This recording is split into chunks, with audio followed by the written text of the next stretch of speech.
Good morning, ladies and gentlemen. Welcome to today's episode on your favorite podcast, Club 13. And with me today, I have a guest. So I'll let my guest introduce himself. Go ahead. So, good morning, our viewers. My name is Gitao Joramongi. It's a pleasure to be here. It's a pleasure to talk. It's a pleasure to communicate. Yes. And help forge a crop of young men that will bring back the roots if they have been uprooted. And we can speak about a few bits. So we want to help them grow their roots, huh? Yeah. You know they say for you to build a big house. Yeah. You have to, or a house that is going to last forever, Yeah. or for a long time. You have to have very strong foundation.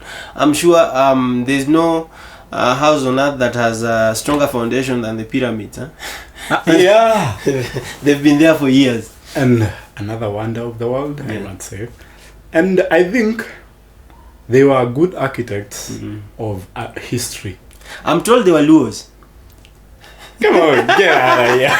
How are they Luos? They were Nubians, I guess. But Nubians or Luos? No, Nubian. Oh, if you speak Like, about the migration of the river Nile. We just followed the Nile. Now, we have two things to discuss. Of course. So we are going to discuss the 13 sins, huh? But before we do that, I want to ask you one question. Yeah. Who's pulling your strings? Who is pulling my strings? Yes. So do you want to mean I am a puppet? Of course you're a puppet. Who's pulling your strings? Now, who's your master? Whose puppet am I? That is the question. Well, now, first of all, do you believe there's somebody controlling your actions? There's a puppet master. Mm-hmm. And if so, who is it? According to you, who do you think is pulling your strings? Mm-hmm. Living in today's society. So, well, history dictates a lot. And if you speak about who you are today, you must know where you're coming from. So, one, I must conform with the culture I was brought into. When I was growing up, I found the table, the four-legged thing, being called a table. They did not call it a cow. So, and myself, I can never call it a cow. Because from what I learned, it is a table. Yes, you right? can call it a cow. So you must conform with a few things that you found being done. History. Yeah. And then experience. Experience in this way. Where did I school? What people did I meet there? What friends did I make? What did I learn? What did I get to know about my limits? Now, coming into outside the school, now the society. Where do I want to be? What do I want to do? So, speaking about who pulls your strings, I believe it is more of a personal decision, the decision-making ability. All things that I have gone through culminated to me. Now pull my strings. Because personally, I'm a strong believer of socialization. You know the theory of socialization? Of course. So basically, the theory says that the way we perceive the world depends on how we were brought up, how we were socialized. You've mentioned school. So some of the institutions that socialize is schools, churches, family. Basically, all these institutions in the society determine how we perceive the world. Yes. Our perception of the world, like you're saying, you're talking about a stool. Yes. You call it a stool because I found it being called a stool. You are socialized. Yeah, with the society, and they were calling it the same thing. A stool. So I just had to call it a stool. Okay. Now, when I ask who's pulling your strings, Yes. what I mean is, how do you make your decisions in life? Like, what guides you? What is your go-to compass for directions when you're making decisions in life? Are you trying to be like certain people, or are you do you follow somebody? It might be from your family, or sometimes you have people being guided by the government. They only do what the government wants them to do. You know, certain states they can't think for themselves. They have to rely on the government. Yes. So, who, with that sort of definition, who do you think, or in your opinion, who is pulling your strings? Now it sheds more of light, and I think for me, I have solely made my decisions from how my father molded. So we can say your father pulls your strings? No. Oh, okay. My father holds one of the strings. One of the strings, okay. Yes. Okay. So he's one of the string pullers. Yes. Or strings being pulled. Yes. Or the pulling of the strings. One of the masters. No. One of the people who are pulling the strings. So my dad is. To become a man, you must learn from a man. Yeah. Yes. And a woman that is very true. Will never teach you to become a man. That is very true. I once heard of this saying that if you want to learn to catch fish, yes, don't ask a fish how to catch fish. Yes. You ask a fisherman how to catch fish. Because the fisherman has experience on catching fish. The fish has got no experience of running away in catching fish. Yes. It's just like asking as a man, if you want to ask, if you want to know how to pick up girls, and you go and ask girls, then you're asking the fish. Of course. Their advice will be wrong. Will be all wrong. Yeah. So coming to that, a man must learn to become a man from another man. From another man. So one of the people who pull my strings is my dad. So he has taught me, instilled me discipline. This is how a man acts. This is how a man grows. This is how a man reacts to situations. This is what you think, the line of thinking to arrive to a decision. So as to the situation where I am, my dad is one of the string pullers. Another person who... let me just ask on that. Of course. So your dad... What did your dad say the job of a man is? Well... What kind of man did your dad teach you to become? I'll tell you who then my dad is. Because parents create an image. Yes, I will be able to know who your dad then is. You'll get to know who I am. So my dad believed in family so much that he was able to convince my mom to get 11 kids. So the first line of family 11. Yes, like 11 kids. Plus one. Plus one, we would have become disciples. Wow. Plus them two, we are a whole team with a coach. With subs. So you're a whole football team? Oh, of course. So boys and girls? Boys. 8 boys, 3 girls. So you can actually play professionally? Yes, because limit is 7. Yeah. We can play 8 guys and we win the match. So coming back to the info of the day, yes. So the first thing I saw before I could speak, before I could talk, is a family setting. Secondly, family setting composed of what? Because I see a lot of guys confused. They don't know what a family is composed of. What is the definition of a family?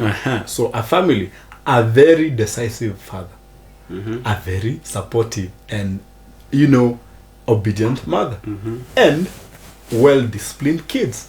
That is the first thing I saw. Secondly, my dad is firm on handiwork. Whenever we are going to the garden, no dude stays at home. The ladies can stay at home, clean, make food, come fetch us water and everything. But any guy in the house, the 8 of you had to go to the 8 of us, we have to be on the same line digging the whole garden. Na usiachwe nyuma. Na hakuna kuachwa nyuma. You must keep up, you must work, you must be there. So wewe, no excuse. As you are right now, hata kukienda kubaya unakimbia hapo kwa mijengo unakoroga. Hata nimeifanya once. There are sometimes things used to get really hard and you get into the hard work, you go digging with your friends and you earn a lot of money in it. Yeah.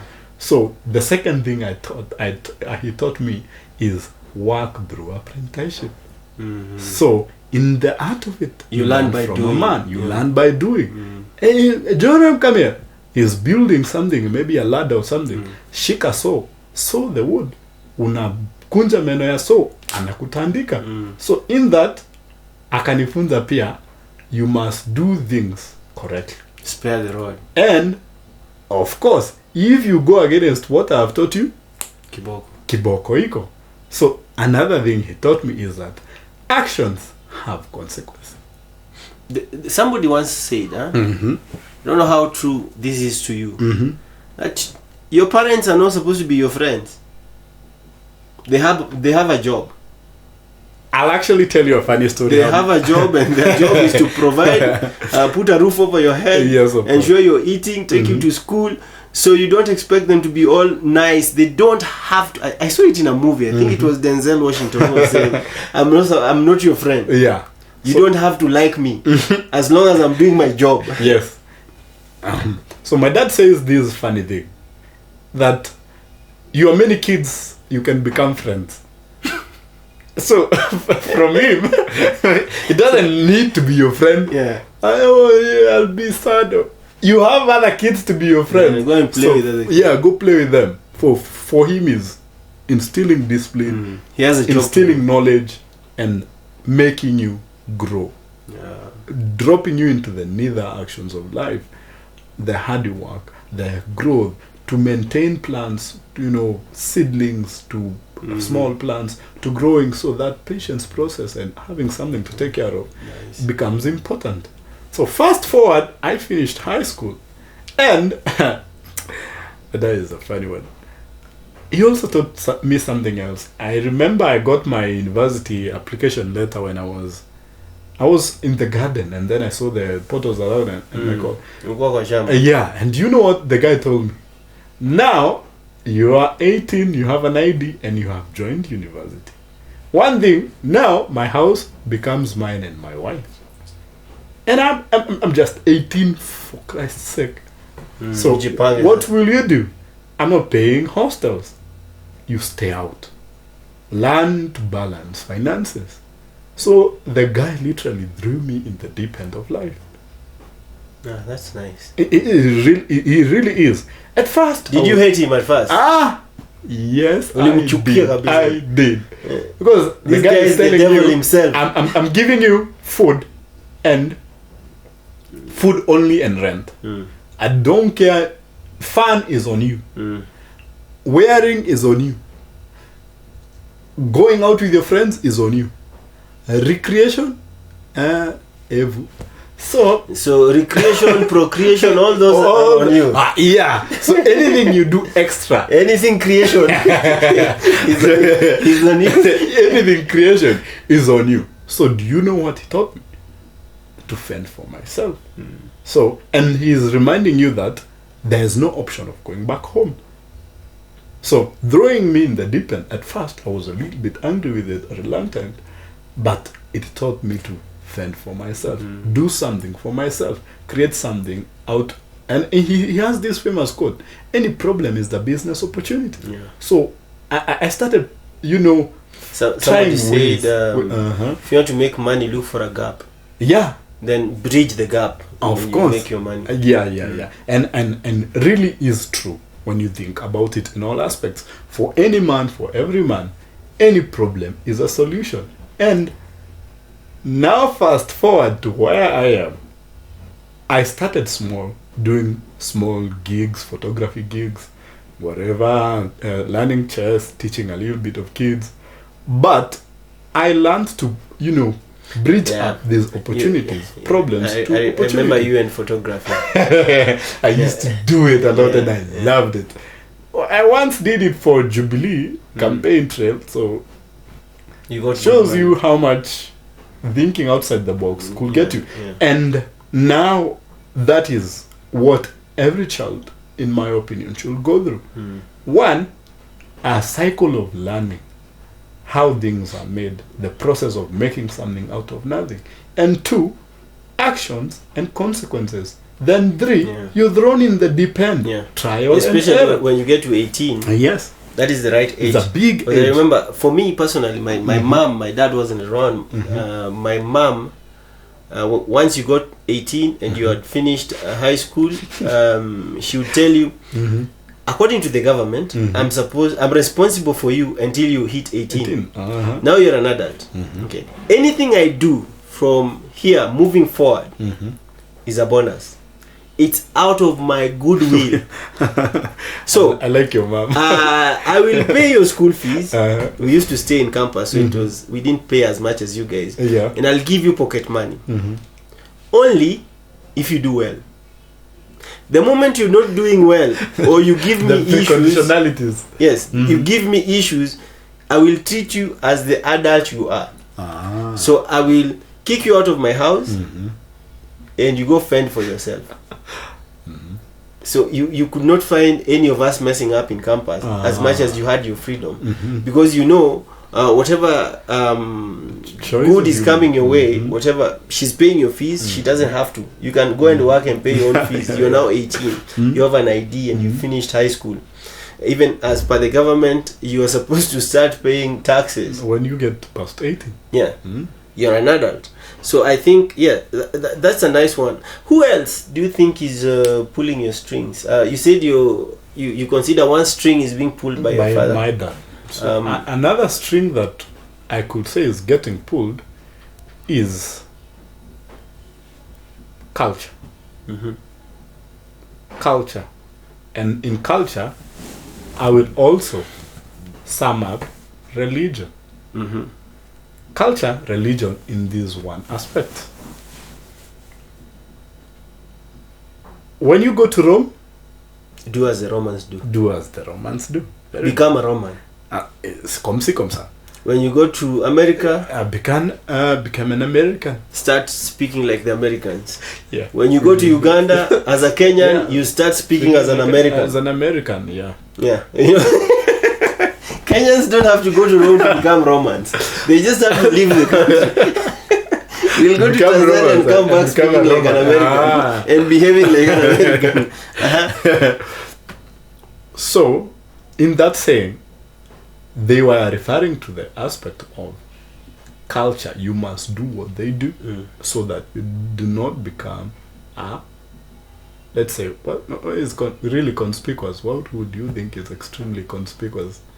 So that you don't become, how do you call it? Somebody who doesn't fit. Yes. So, an outsider. What would you consider an outsider? Give us an imagery of an outsider. A man dressed like a girl. Say perfect. With lipstick and everything. That is extremely weird. Yeah. So in our society. In our society. Also, there are things in my society that I must conform to because I'm not running away from them. And in our African cultures, as we might all say, and we must agree, is that because of the names we get from our communities, we owe them something. We owe them the marital ceremonies, the initiation ceremonies, how we behave towards, how we marry, the food we eat, how we dress. So another, outside force that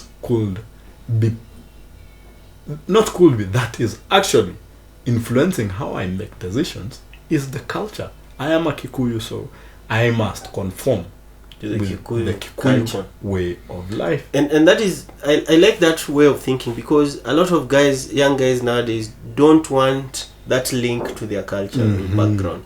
I see a lot of people, you ask people, do you speak your vernacular? And they look at you as if it's a sin to speak your vernacular.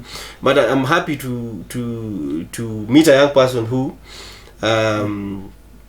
appreciates culture, because I believe culture is a beautiful thing. Tribe is not necessarily a negative thing. When it's used to divide and rule us, like it's done by politicians and it was done by colonialists, it becomes a negative thing. But can you imagine if you were English, for example? You have one tribe, you have one language, you have one culture. The only difference is people's accents. Some people and terminologies and slang. Yes, and slang. That is the only difference. But everything is the same. There's no diversity. As opposed to what we have here, we have recorded tribes, we have 42 plus.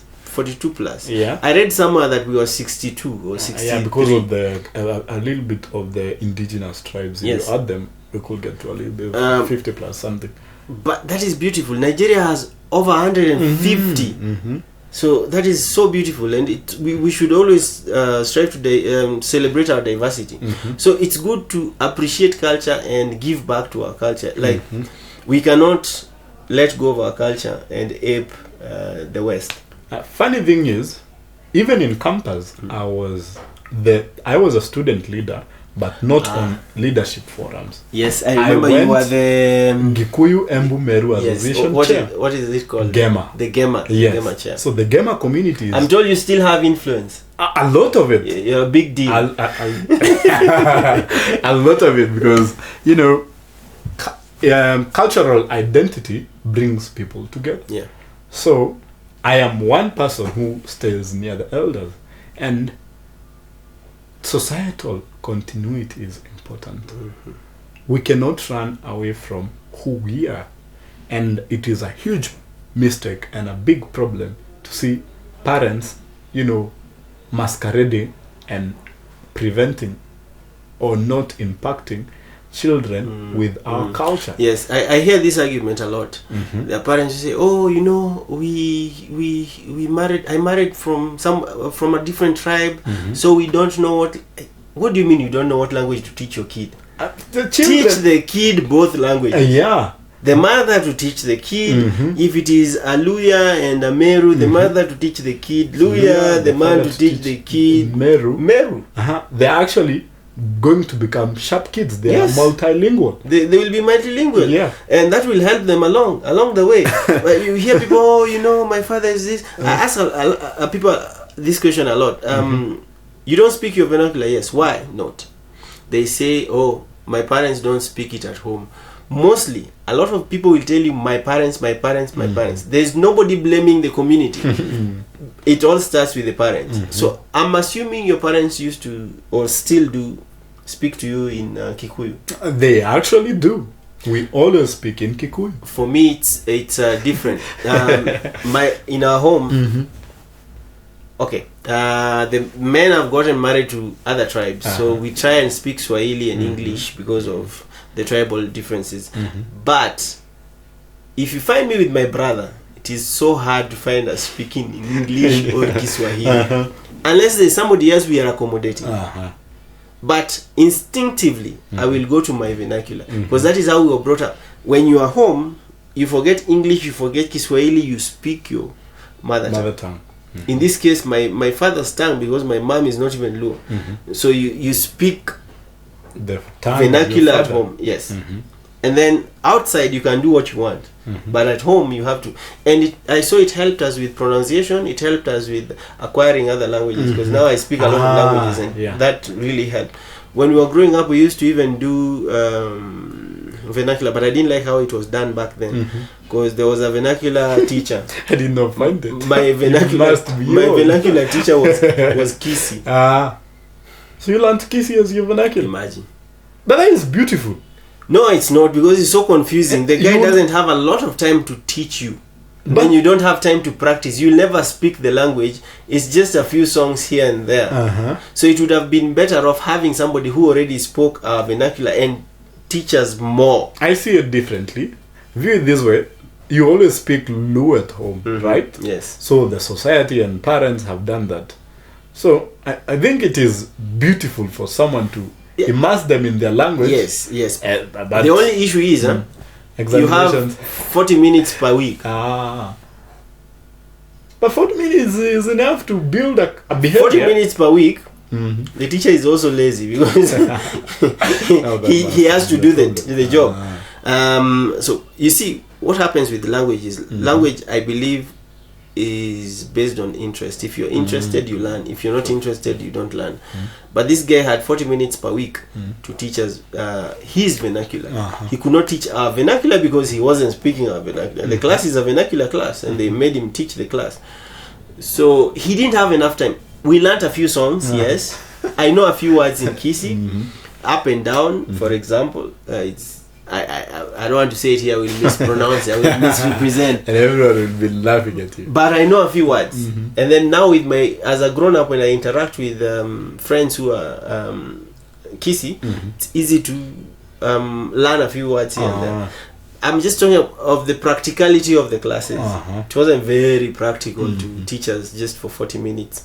I wish they dwelt on Luo, but taught us like more technical things, because there's a lot of things we didn't know growing up. Yeah. And this goes back to what I was speaking about, that culture is extremely important in any aspects of decision making.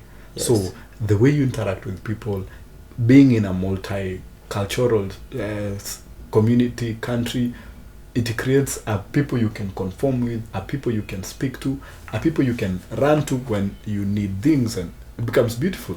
Another thing that pulls my strings is now who I want to be. And I think now, since I am an adult now, and I have realized myself, my weaknesses, my strengths, my talents, my predisposed inherited, genetical advantages, it has and disadvantages too. Actually, they happen. Genetics is as important as anything else. It has become a huge and a cognitive wheel in my decision making, and now this is the apex of everything else.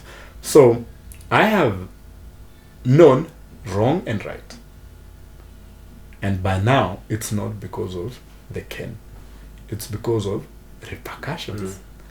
I have known to produce something out of an idea. So from your head into existence. Into existence. Something else, and this is very beautiful. I have also experienced a lot of things in the last years. I have lived outside the house. So just to sum it up, you had your father who has played a very big part in in you, molding you to become who you are. You have the society and culture, and now you have personal experiences. Yes, and that now dictates where I want to go. So I must do things in line to what I want to be. That is very nice. Thank you for that. Now, I told you that we were going to discuss the 13 sins.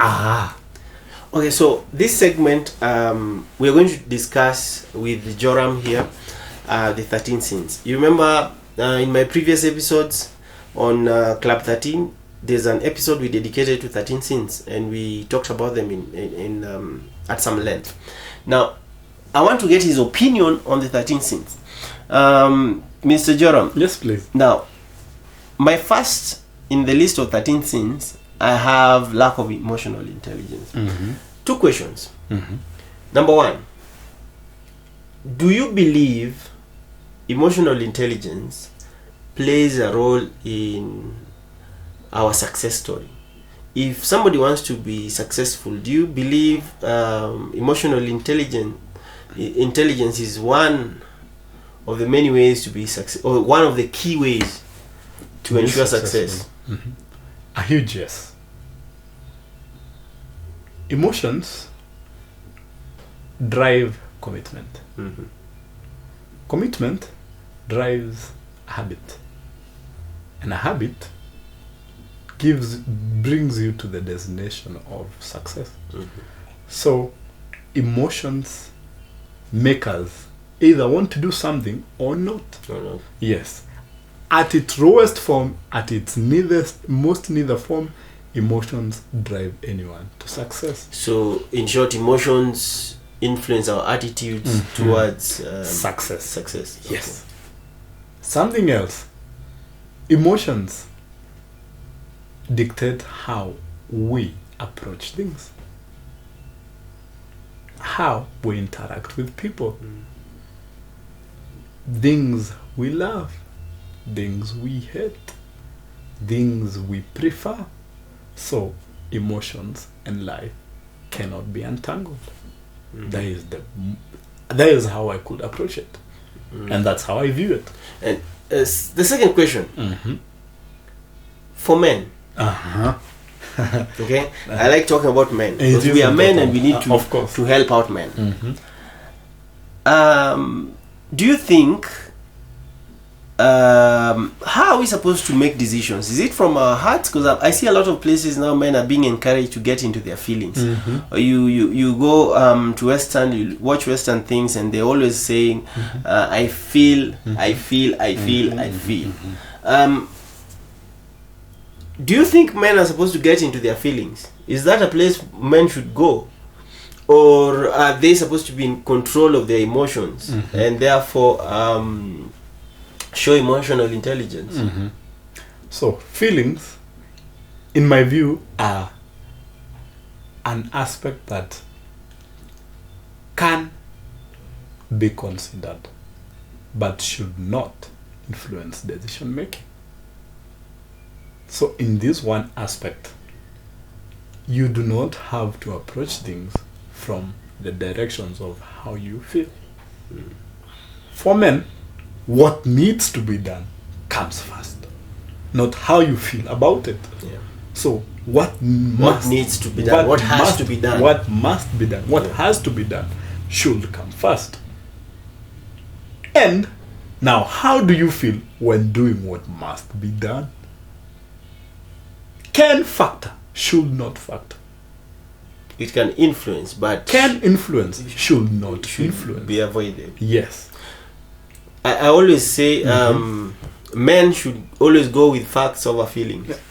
And I agree 100%. And one thing, factual in this way, practicality. So, as a man, you do not have the liberty of living an ideal. If I had this, I could do this. No. This is what I have, this I must work with this. And I go back to what I have experienced in the garden. We do not work with maybe it rains next week. We work with the rain is now. Let's plant now. Or like if only we had a tractor. A tractor, we would be working less. Or if only we had donkeys. They will be pulling the weight and carrying the potatoes home. So I don't have to work. And women have the cushion of feeling. And it is the beauty of it. They say they are emotional creatures. And it is the beauty of it. They color men's world.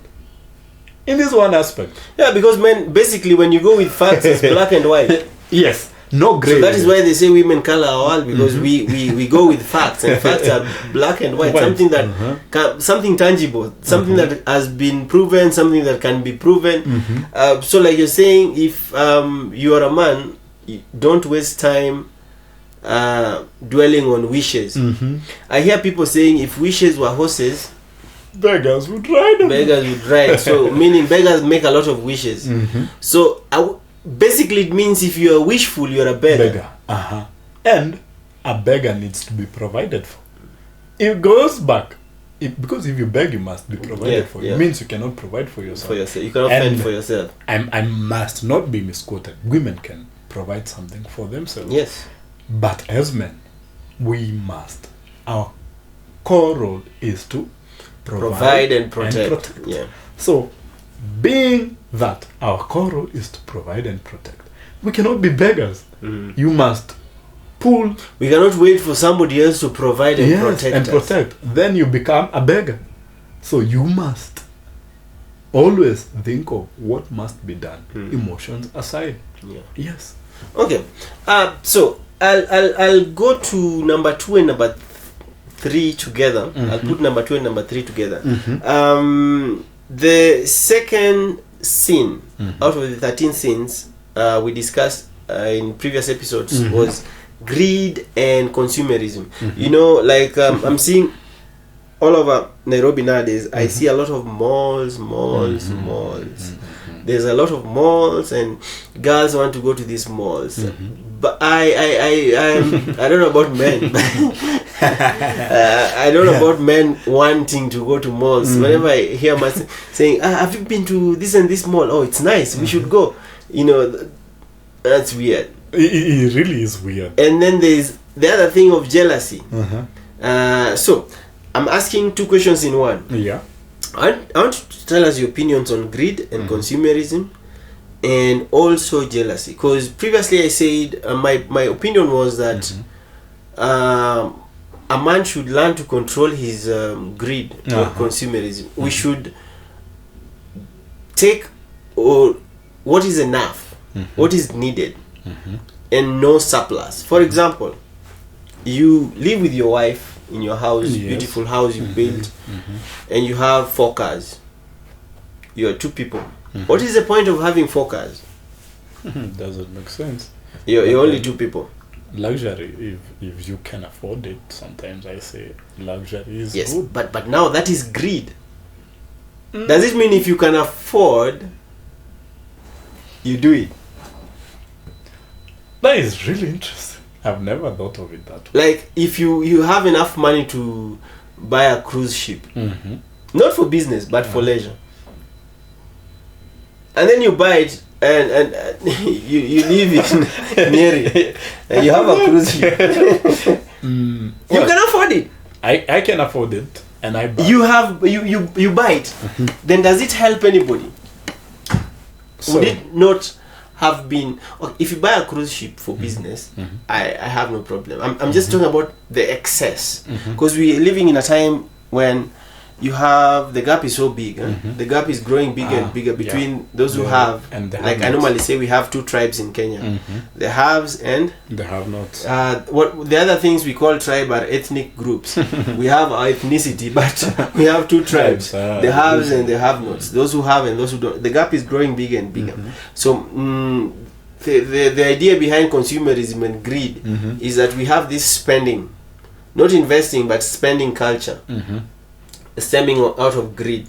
Because if we only need 2 cars, we have 4. Yes, we can afford to have 4, but does it mean that if we can afford it, then we do it? You can imagine if you have a gun, you can kill. Yes, you can. Do you kill? No, you don't. What is stopping you from killing? Well, I love listening to this guy called Jordan Peterson. Yeah. And the guy says, any man should aspire to be dangerous, yes, or capable of violence. But the power is in your ability to control violence. And to me now, it's practical, 100%. Same thing. Greed, consumerism, and jealousy. 1, they bring irrationality. And for men, as we said, a man must be rational. 2, feelings, unnecessary feelings. Because you do not work with what is there. Greed, consumerism, you want. You want what you don't want to. You want it, but you don't want to work for it. Of so course. You envy. You feel you're jealous of the person who has worked for it. Yes, and we say it as men. These are some of the things we need to drop. Jealousy. Class will always be there. Yeah. It's class differences. The beauty about class is you can actually, I always say this, you can actually move from one class to another. You can go up, you can come down. It depends on, you've seen people born with silver spoons, so-called silver spoons. From a very good family, very good background, everything is good, and then they can't manage the wealth they were given. And then there's somebody born with nothing, and they can always go up. And make empires. So my opinion normally is when it comes to greed, I group greed and jealousy together, because I think greed brings jealousy. Because it's not, when you are at a certain level, there are luxuries you can afford. So then, you are in, or you place yourself in a certain class. You can afford certain things. Okay, there is being able to afford certain luxuries, and then there is excessive. Now you have like a room full of iPhones, for example, or a room full of, you can afford it, but you don't need it. So it's excess of what you use. You are going out to buy, let's say, pizza. Okay, how much pizza can you eat? I think 3 slices are enough. That is enough cheese for you. Yeah. And then you end up buying a whole pizza. If I'm not sharing it, then you eat 3 Uh-huh. and you go. And I leave the rest. What have you just done? You're wasting. That is my idea of greed. Uh-huh. So, because you see, what they are promoting is a culture of spending, uh-huh. which is the same as what is in, somebody was comparing Irrationality. America Uh-huh. to the East, like China, Mm-hmm. where China they promote saving. America they promote consumerism, buying. They even have this. Is it credit cards or debit cards? Which one do you use without having money in your account? Then pesa ikiingia inakatwa. I see them. So you can even spend more than your 3 months Debits. 3 months salary. You have spent in 1 month Mm-hmm. because you are greedy, Mm-hmm. or you're jealous of what somebody else has. As we said, as we were speaking earlier, men must master their decision ability. Decision making. Yes, and I, at times, if not all times, agree with the need-want theory and the greed-grievance theory. Mm-hmm. So, at times, if you're too greedy, grievances arise. Yes. You'll not be settled even within yourself. Mm-hmm. And that, the ripple effect. You'll want to steal, you'll want to exploit, you'll want to not... You'll be living a life that is not you. Yours. You'll be pretending. You'll be a pretender, Uh-huh. not a contender. Uh-huh. Mm. And in men, we must contend to have stability, to nurture and to bring about growth of societies and children. So it becomes a little bit difficult. Okay. Yeah. What about blind faith? Number 4 is blind faith. Number 5 is ignorance. I think they go together.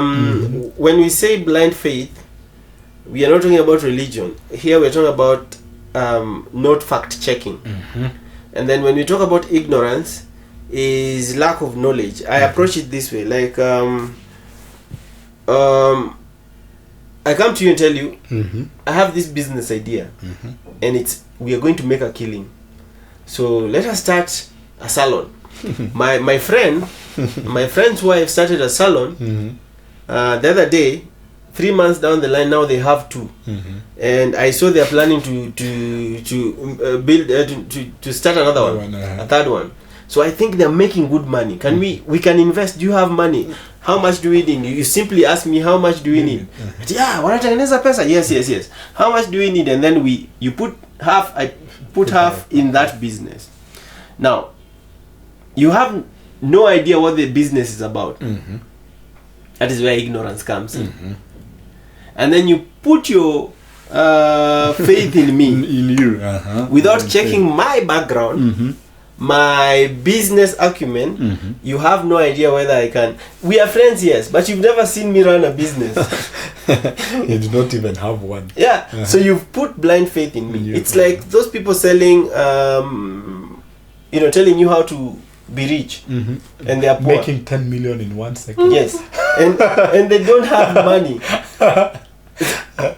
You see, you're not even, and then you trust them and click on those baits, and then you get viruses in you lose money. Those pyramid schemes. Somebody is telling you, we can make $1 million. I started the other day, and I have I've bought 3 flats. Mm-hmm. If somebody has 3 flats, they're bringing in money. You look at them and you can tell, right? Yeah, you can.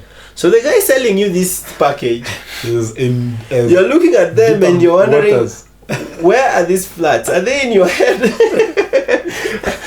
You're building castles in the air. So that is what I mean by blind faith and ignorance. We're calling it ignorance, yeah. Yes. So blind faith is following without background checks, and then ignorance now is not investigating before you invest. Mm-hmm. So what do you think about the two? Currently, we have a huge problem. Traditionally, men sought knowledge. In our culture, the elders were consulted before any big decisions. So, when you are about to go marry, you had to sit with the elders and ask, do we marry from that clan? Are we related? We might be related. In any way? Yeah. How are their dowry paying terms? So in that, we see a perfect imagery of Budget. consulting. Yes.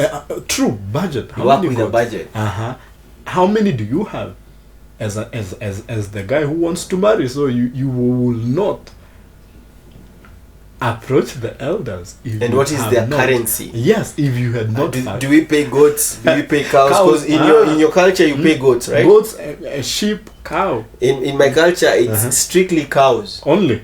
Our women are expensive. I was that too. Cows. You know, one cow is like 4 goats. No, but by then, goats were extremely expensive, more than cows. Because when I spoke to one of my grandfathers, he was telling me goats were 10 shillings and cows were 3 shillings. So they valued goats because more of than- continuity Or of your the society in the culture they valued goats. more than cows. And then also I think given the land, the typology, they had to put more value on goats because you could keep more. Yeah.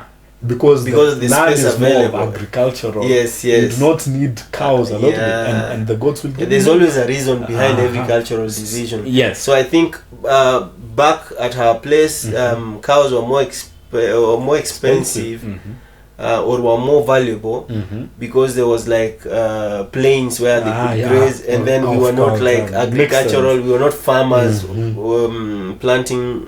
Yes, cultivators. yes. So if you are cultivating your shambas and others are keeping cattle, so there's a I think it makes sense. So it's not like these women were more expensive.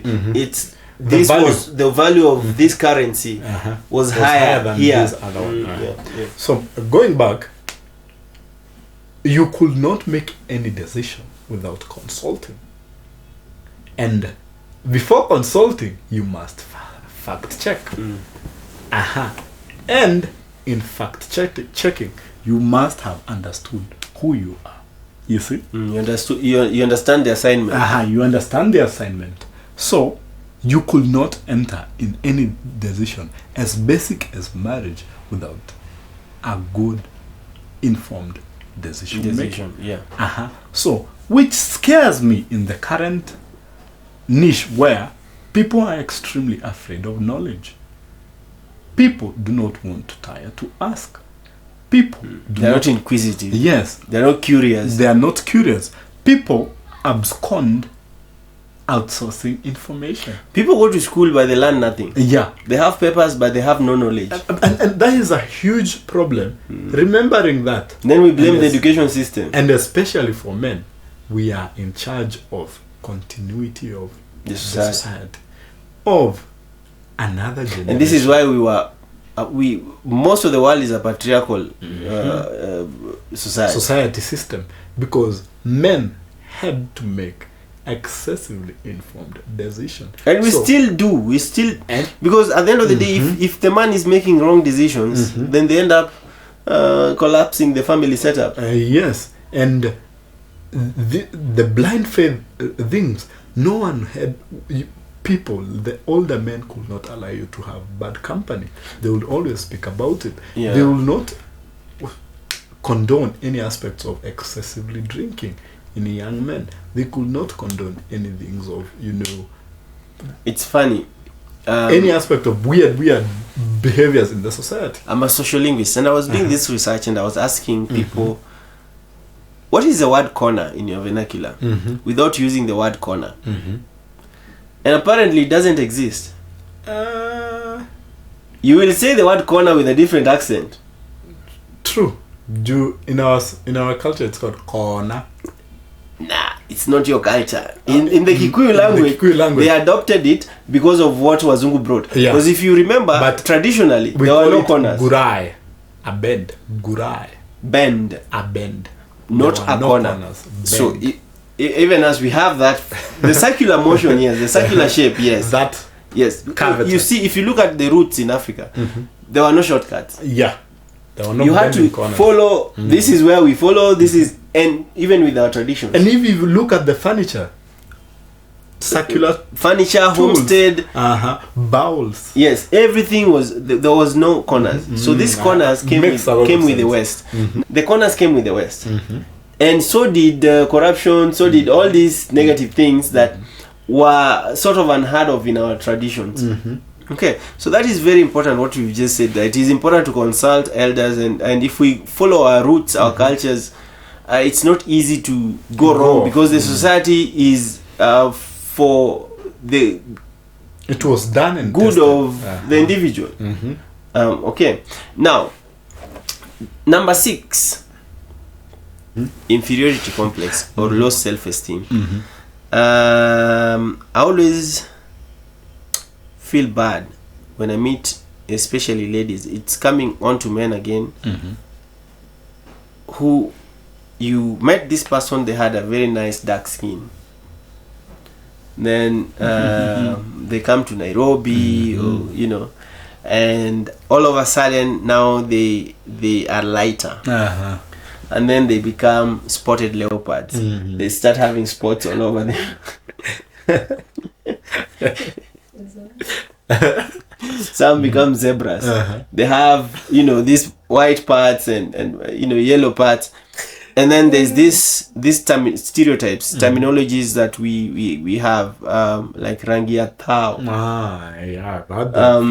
Things that are promoting inferiority complex. And low self-esteem amongst our young people. Both I'm seeing even kids nowadays. You find even boys talking about your skin color. Oh, I'm light skin, you're dark skin, and we're all Africans. So, what are your thoughts on number 1, inferiority complex, and number 2, antisocial behavior? Because I believe we live in a society. And like you said, we need to conform to the societal norms and what is required of us.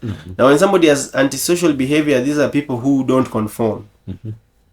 So I'll speak from my cultural background. Yeah.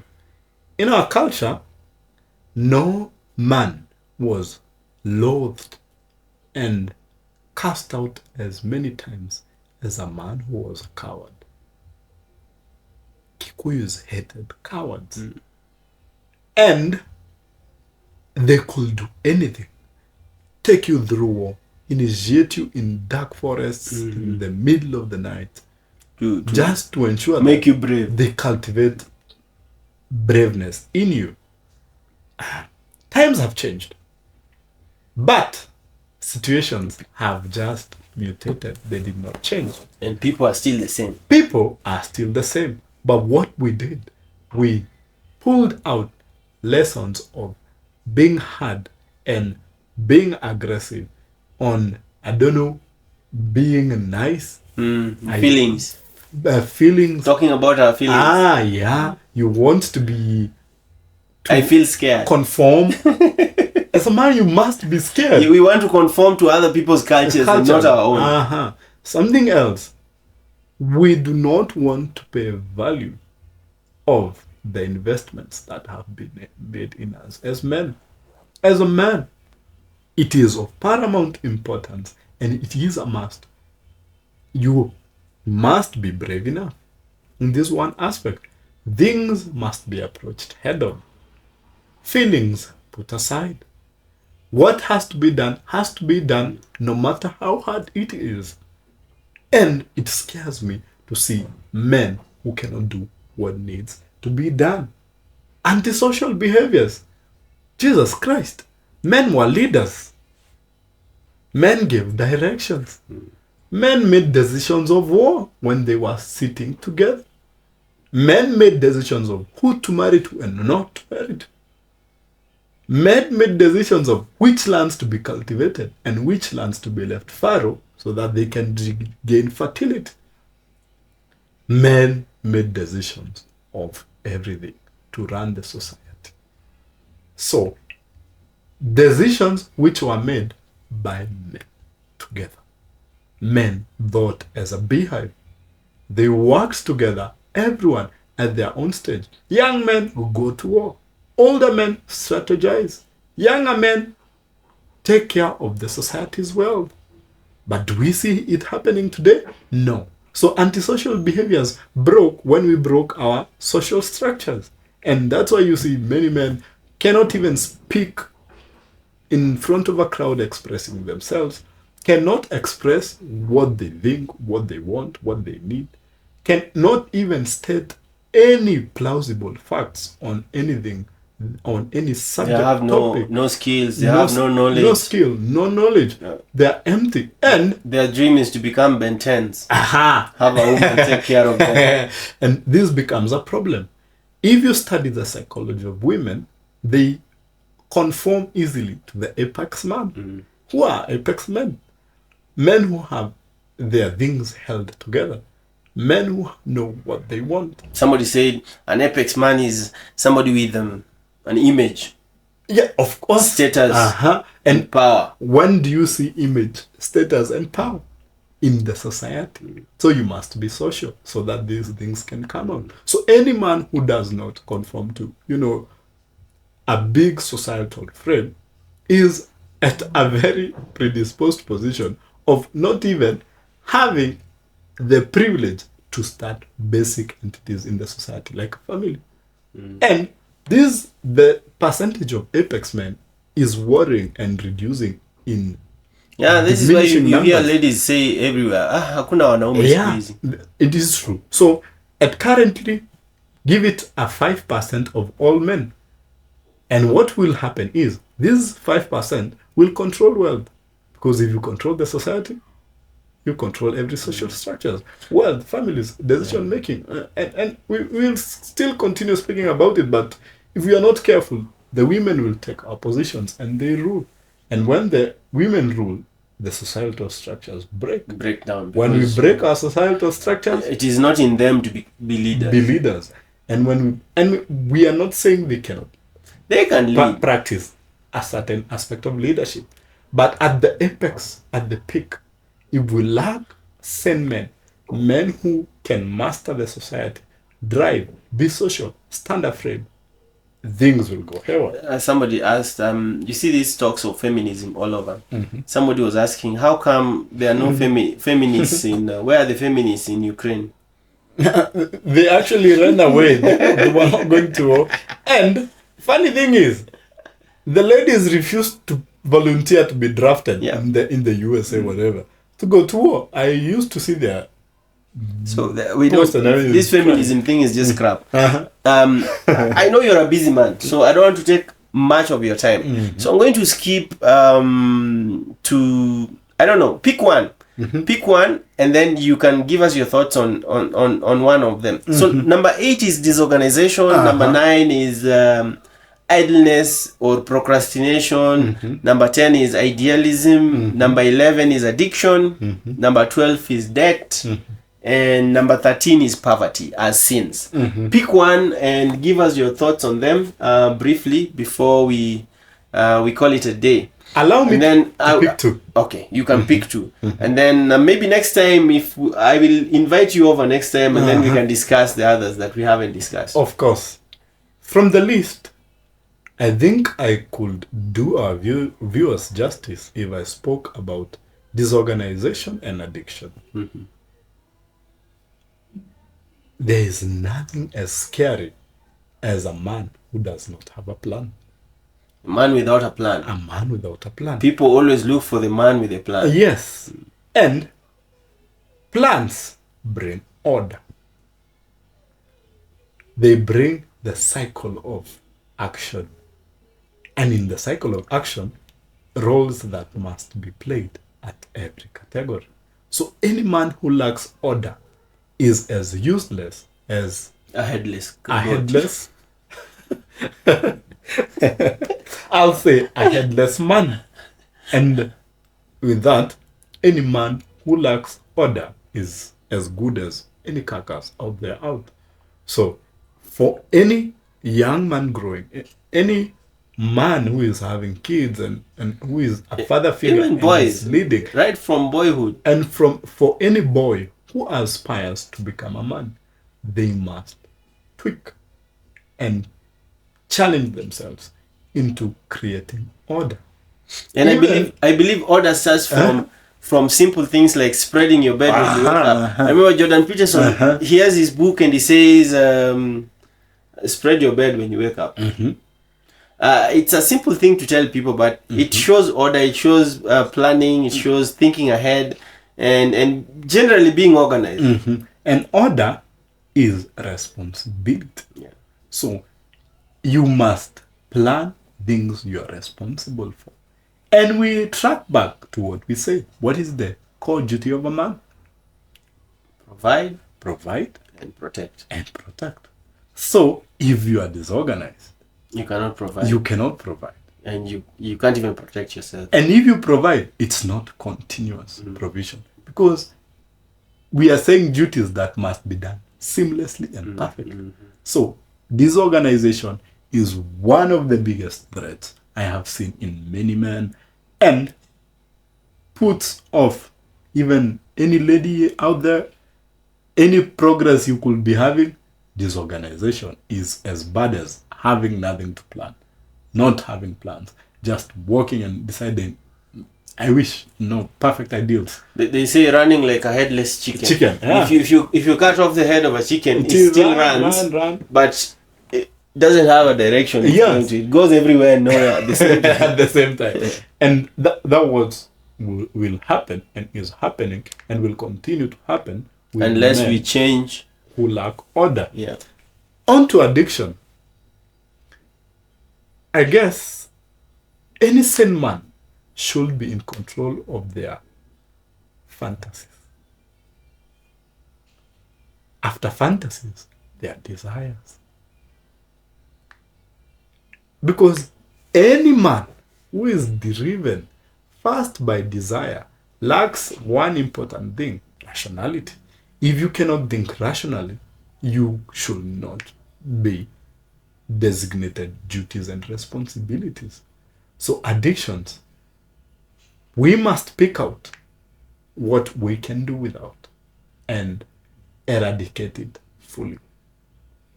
Something else, things that are not good for us. Because if you're addicted in making, let's say even drinking, if you know it's bad, long-term You can't effects, control it. You can't control it. Why do it? Addiction. Something else, addiction to, spending. Consumerism. Addiction to porn. Pornography. How seamless it will be. It is excessively harmful. And for men, any man who is unable to speak to his desires, speak to his demon, speak to his wants, speak to his, I can't do without this. I can't do without this. You become predictable. It is easy to trap you. Yeah, I see. We had a colleague. You become, sometimes with addiction, you even become a burden on other people. We had a colleague who was a burden to us because we had to do his job because he was addicted to alcohol and he would underperform. He was very good, but addiction was very rough on him. And so I think when people are addicted, they have addictions that they can't control. They end up being a burden to the rest of the society as well. And they literally can't influence anything. And one of the biggest problems affecting young men right now is addiction to alcohol and drugs. And remember, if we cannot win them off, we have gaps. We break strong genes. We expose ourselves to chronic diseases. We have to spend more on liquor and fun and dunda and going out more than our future investments. I see this thing where people are getting drunk until they pee on themselves, and young people call it fun. Apparently, that is fun. Not young having people. fun. I think those are weak men. Weak men. Because something that lacks an art of benefiting you at this stage, and especially in young men, should be done out completely with.